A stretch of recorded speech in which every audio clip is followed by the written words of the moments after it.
Welcome to The Breach Show, featuring sharp analysis on politics and social movements in Canada. I'm your host, Desmond Cole. Since his return to the White House last year, U.S. President Donald Trump has been using agents with Immigration and Customs Enforcement, or ICE, to wage an unprecedented campaign of terror across that country, with increased raids and detentions and deportations of non-citizen migrants, but also of citizens. In recent weeks, ICE agents have also shot and killed 3 people that we know of: Keith Porter Jr. in Los Angeles, and Renee Good and Alex Preddy in Minneapolis. Many Canadians watch in horror and try to distance ourselves from these acts, but we cannot. Every year, Canada sends thousands of asylum seekers from the U.S. back into ICE custody, and our two countries' immigration systems work hand in hand to deny migrants the safety and stability they seek. Is there anything the U.S. could do to lose Canada's cooperation on immigration? And how should we respond to efforts at home to expand immigration enforcement? Joining me to discuss all this is Harsha Walia, organizer, activist, and award-winning author of many works, including the 2021 book, Border and Rule: Global Migration, Capitalism, and the Rise of Racist Nationalism. Welcome, Harsha. Thank you so much for having me, Desmond. It's so good to see you. It's great to see you too. Let's begin with your reflections on the outrage about ICE's actions in the United States, including the apparent executions we've been seeing of people challenging their authority. Yeah, I think, it's incredibly inspiring to watch people stand up to ICE in the United States. It's horrific to have been watching ICE kidnappings on the streets, people being kidnapped from schools, from parking lots, from their workplaces, from hospitals. It is not an exaggeration to say that this is a face of fascism, right? Like, people are being literally disappeared, are being absented from public space. People are too afraid to go out to the grocery store. One of the most kind of critical forms of mutual aid that is emerging across the so-called United States is literally buying groceries for people's neighbors. Like, that is the kind of fascism that people are living under. Like, it is not an exaggeration. And so in the face of that, it is incredible to see people organize against ICE. I'm someone who's been involved in the migrant justice movement for 20 plus years. And calling for the abolition of border enforcement agencies was often a very lonely place to be. And so it is inspiring to see people organize and mobilize to defend one another, to organize against this white supremacist nationalism and against this extreme violence. And so I think that is, for me, the most important piece that I take away from this moment, and to see the absolutely courageous acts of defiance, to literally be on the streets knowing that you could be murdered, which is, of course, an ongoing reality for many people. This is not new for Indigenous peoples, for Black peoples, for poor and houseless peoples, and many other communities. Being shot at the hands of the state has always been an overwhelming reality for people. And to have that now expand, and yet people continue to mobilize, is a reminder that what is happening right now is not a unique moment, but it is a beautiful moment in a long arc of struggle where people have defied fascism, have defied state violence, and have continued to defend each other. I find myself flashing back to 2014 when I went to Ferguson, Missouri after the murder of Mike Brown by police officer Darren Wilson, and witnessing firsthand the unbelievable resistance. And, these places in the United States they're small places. Minneapolis is, I think, 450 or so thousand people. Ferguson was 60,000. But the resistance that people in these places are putting up while being completely under siege by federal forces is unbelievable. As I mentioned, Canada's immigration partnership with the United States hasn't been shaken by these events, and if anything, Trump and Prime Minister Mark Carney, for all their apparent conflicts we hear about, they agree on tougher immigration rules and are becoming more aligned in terms of, policy decisions. So do you believe it's possible for Canada to choose a distinct and more humane border policy, even as the United States, our biggest trading partner and our longtime ally, accelerates towards this all-out war on migrants? It's a great question, Desmond. I think, can Canada do it? Yes. Will Canada do it? No. Because, certainly in principle, there is nothing stopping the Canadian government from taking a different route, right? Like, we could absolutely have a migration policy that supports what communities and movements have been saying for a very long time, which is an end to detentions, an end to deportations, status for all, scrap the Safe Third Country Agreement with the United States, put an end to security listings and this bogus anti-terror listings, which is expanding in the wake of the genocide in Palestine. And, an immigration policy that is deeply connected and always has been connected to imperial policy. And so will Canada do it, though? No. And I think your point is an important one, which is that, despite all of this elbows up and Carney's talk in Davos, like, what we're seeing in terms of what is being proposed is more neoliberalism, more austerity, more resource extraction, more militarization, right? Increased budget for NATO, more pipelines, more mining, and crucially, much more border enforcement. So Canada Border Services Agency and border enforcement in Canada is going to see an increase of 25% over the next few years. Border officers are getting, billions of dollars every single year. And generally, the particular scapegoating of migrants that we're seeing in Canada is not that dissimilar to the scapegoating we see of migrants in, south of the border, right? So in Vancouver, where I live, migrants are basically the scapegoat for literally every social issue you can think of, like simultaneously responsible for the housing crisis, for the food crisis, for wage losses, for unemployment, for tuition increases, like literally everything, right? Instead of course, capitalism. And so not only is Mark Carney following the path of migrant exclusion and border enforcement, but I also think, as a society, we are leaning increasingly, and I don't mean in a generalization, but I mean, like, it's not just the state, right? We are seeing an uptick in white nationalist, anti-migrant xenophobia in every social sphere, in neighborhoods. I see it in my kids' school, from other parents in pact groups, like blaming, immigrants for overcrowded and under-resourced schools. And so I think, to me, what is incredibly important is looking at what's happening at the level of the state, of course, but also looking at what are the shifts in our society that are really going to influence how the state responds.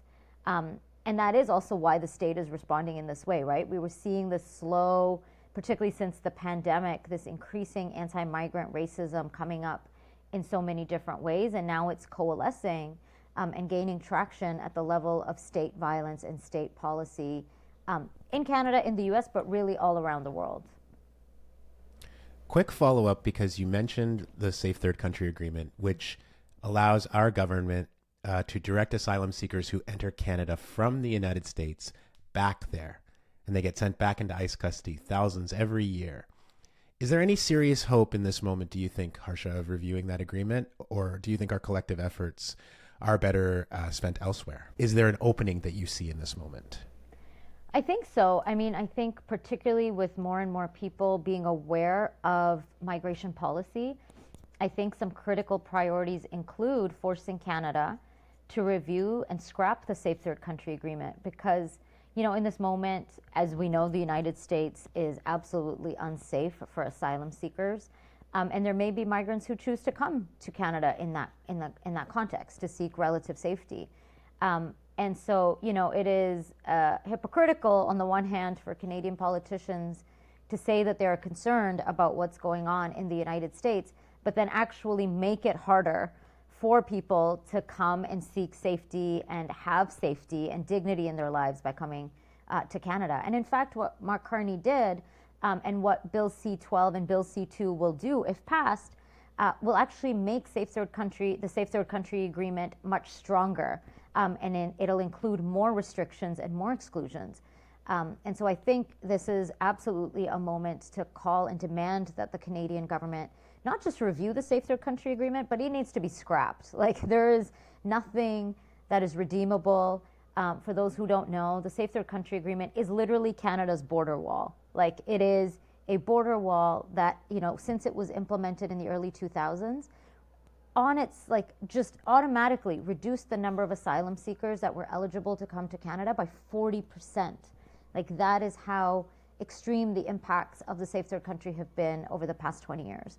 So I absolutely agree. I think it is a priority, alongside building our own alternatives to the Safe Third Country Agreement, by which I mean, supporting sanctuary networks and railroads of safety, which have been happening for a very long time, but particularly in the 1980s, when draft resistors and refugees who were coming through the United States from Latin America and South and Central America into Canada, and those underground and sometimes overground networks of people's resistance and community care that really brought people to safety in defiance of state policies.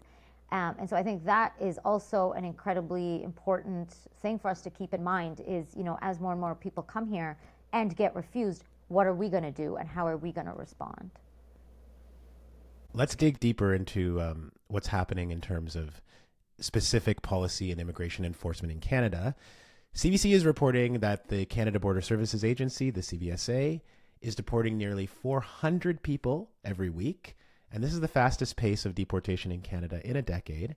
The Carney government, as you mentioned, is planning to hire 1,000 new CBSA agents. And over 2 million people will see their work or study permits expire by the end of this year. So they'll be without status. Do you view these developments as a less extreme but parallel approach to the U.S. to signal to the world, basically, that immigrants and refugees just need not apply to Canada? Yeah, I think a few things are going on, and I'd love to hear your thoughts on it, Desmond. Immigration enforcement in both Canada and the U.S. is not new. Immigration enforcement is baked into both these settler colonial societies and states. I think that's one thing. I think a second thing is absolutely there is now, the Canadian government can frankly just get away with more because they can very easily, all they have to say is, well, we're not as bad as the U.S., right? And people have become, this kind of Canadian nationalism is its own kind of antidote to this violence. And I think the third thing is also actually that a lot of immigration enforcement in Canada in this recent kind of few years doesn't necessarily correlate to the Trump administration. Because we were starting to see the shift away from even the facade of refugees welcome, for example, in the past few years, as people again started to kind of scapegoat migrants for social crises. And so I think actually I would mirror a lot of it as on a similar trajectory to what's happening in Europe, more so than the United States, though of course, Canada is heavily influenced by what happens in the States, but I think it's also parallel to what's happening around the world, particularly in Europe, which, underwent the same kind of moment, right? Of Germany said refugees welcome, Canada said refugees welcome, which was a very liberal kind of, a very liberal and liberalizing moment, and then went through the same kind of anti-migrant backlash, and that kind of facade fell apart, right? As it always was, because it was superficial. And so I think Canada was perhaps a bit more on a parallel track to Europe for those reasons. I remember in 2017, it was 2017 after Trump won and announced his Muslim ban, that Justin Trudeau said, to those of you around the world who are seeking a refuge, who are running away in fear, Canada will always be a place that will welcome you. That was 7-8 years ago now. It feels like it would be impossible for a Canadian politician to utter those words today. And I do think that when you look at places like L'École Québec, where people cross on foot to come from the United States, from upstate New York into Canada. There was a huge surge of people doing that for the last most of 2025, when Trump came into office, started canceling folks' temporary foreign status in the United States, Haitians, Venezuelans, and other groups. People started running to Canada, and that has slowed down because Canada has done such an efficient job of turning people away, that the message is now getting out to people that you won't be able to stay should you get across. And so I do think that this is a lot about messaging to people for the short term. It's a very short-sighted and short-term thing to say, you've got to find somewhere else to go, fearing the surges of people who will try to leave America and trying to control that they don't come here in too large of numbers. That's what I see happening. But to follow up on this, the rate of deportation, 400 people a week, that's almost 20,000 people a year. It's about 20,000. I know you've supported, Harsha, many families and many individuals who face immigration. You fought with them to stay in Canada, and you've supported people who are able to stay but who are ripped apart forcibly from their families. What is this accelerating rate of deportation doing to the communities that you work with? Yeah, I think, there is an overall sense of fear. There is so much panic. And one of the things that Canada has really perfected in the past several years is so many different visa streams, and that is such an isolating experience in itself, like the violence of bureaucracy rather. So oftentimes when people hear a story or changes that the government is going to make, they don't even know if it'll apply to them, because there are now just so many categories, for example, that you don't even know if that applies to you or not, or to even just to be able to keep up with this pace of this bureaucratic violence. And also people are, living again in this increasingly anti-migrant social atmosphere where it has just become so commonplace to overhear anti-migrant racism spewed literally everywhere, as we were talking about earlier.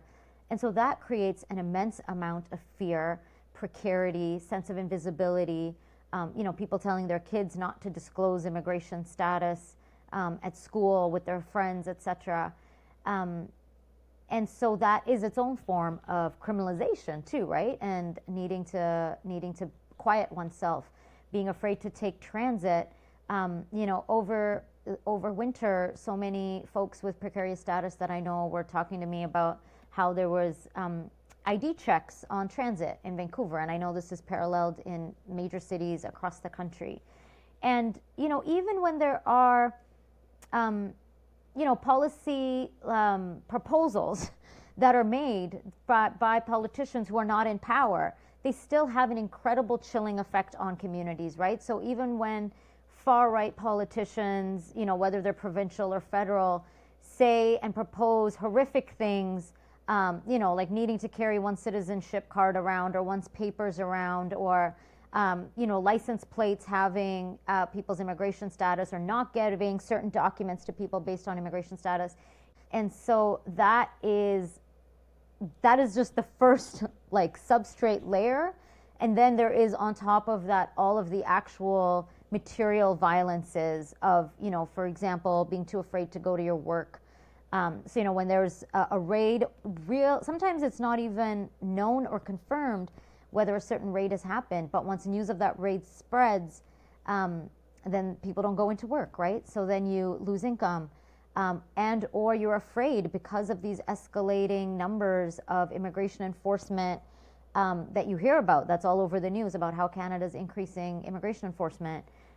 Folks go into hiding, and in some cases people are being deported, right? CBSA is coming and grabbing people, and increasingly with collaborations with local policing enforcement agencies, right? So some of the main ways that people get caught up by CBSA is because they are stopped by policing authorities. So communities who are most subject to criminalization, so particularly Black communities, Black migrants, people who are using public space in particular ways, are more likely to interface with policing, be criminalized, and then get turned over to CBSA.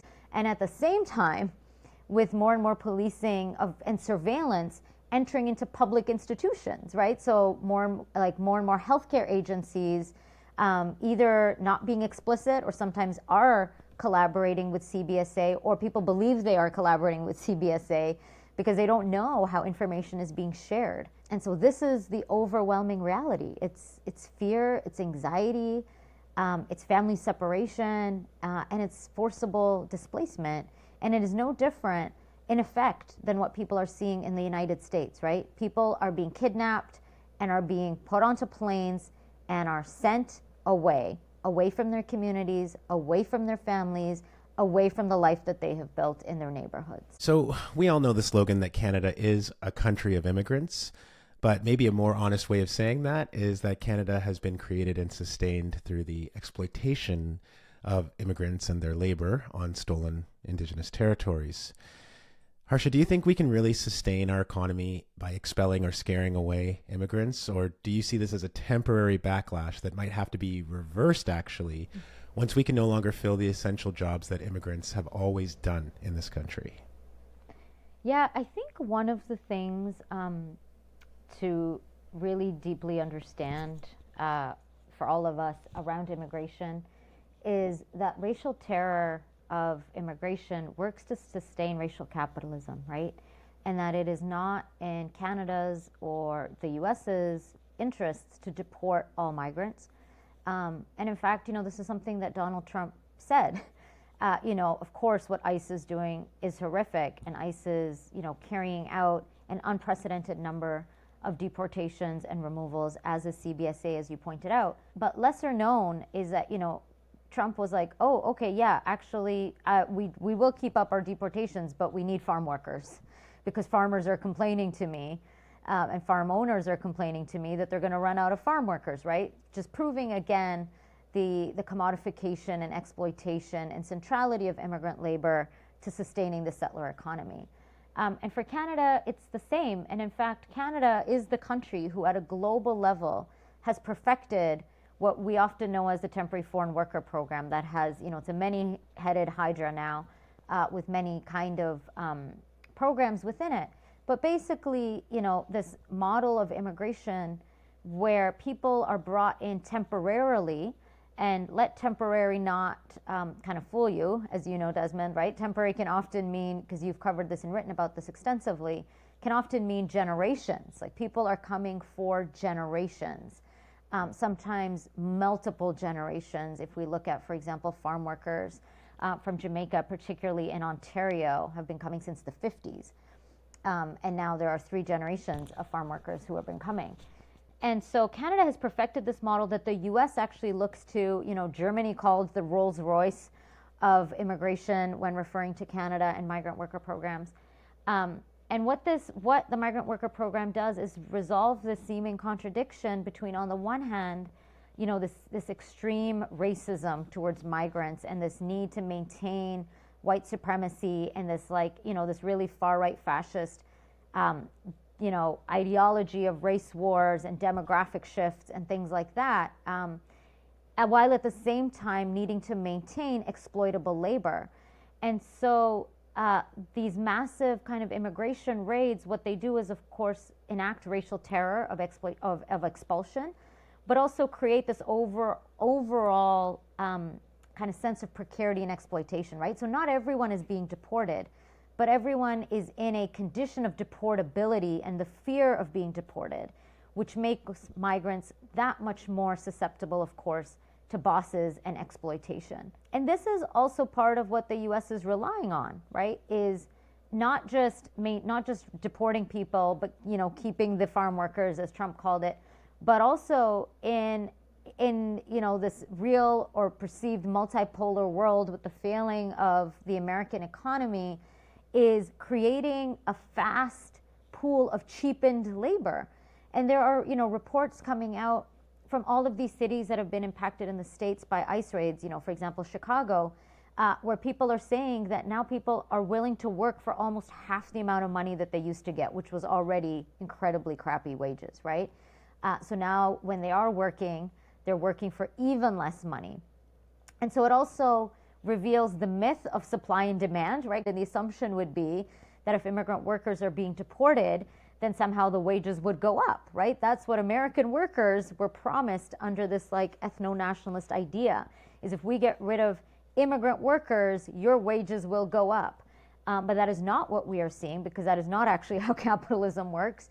What we see is that the violence enacted by the state actually makes it such that capitalism can continue to exploit people, and in fact exploit them further.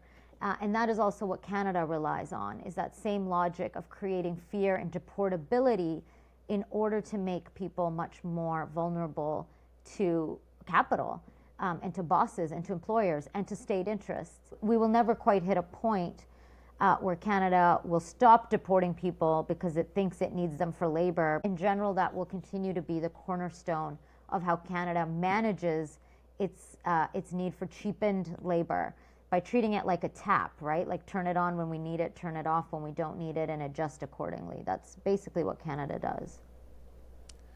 That's such a helpful and clarifying analysis. You said recently, and I'm quoting you here, there is an increasing number of people who are opposed to ICE, but who are frankly not opposed to immigration enforcement. They're just opposed to how ICE is doing it, unquote. Knowing this, how do we engage the public about more systemic and broader changes in a moment where so many people are paying attention, but are also kind of hoping that we can simply return to the so-called normal that preceded this? Yeah, and when I was saying that, I was definitely squarely meaning, in my mind, like people who are in the US context, big D Democrats, right? Like seeing all these politicians come out against ICE, and many of whom are opposed to ICE because they're losing control of their cities, right? So they're like, many of them who are making declarations about ICE, get out of my city.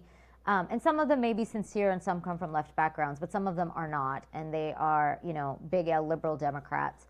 And, for them, it's a matter of their jurisdiction. But, as you said, there are so many people who are becoming conscious about immigration enforcement and ICE as like everyday people. I don't particularly subscribe to the like, why didn't you get it before? Because, maybe someone didn't, and there's many reasons for it. But belaboring that point, I don't particularly find generative. I understand the frustration as people we may have, but as a movement and as an ethic, as an organizer, when someone comes around, I would much rather be like, oh, I'm so glad you're finally seeing this. Did you also know?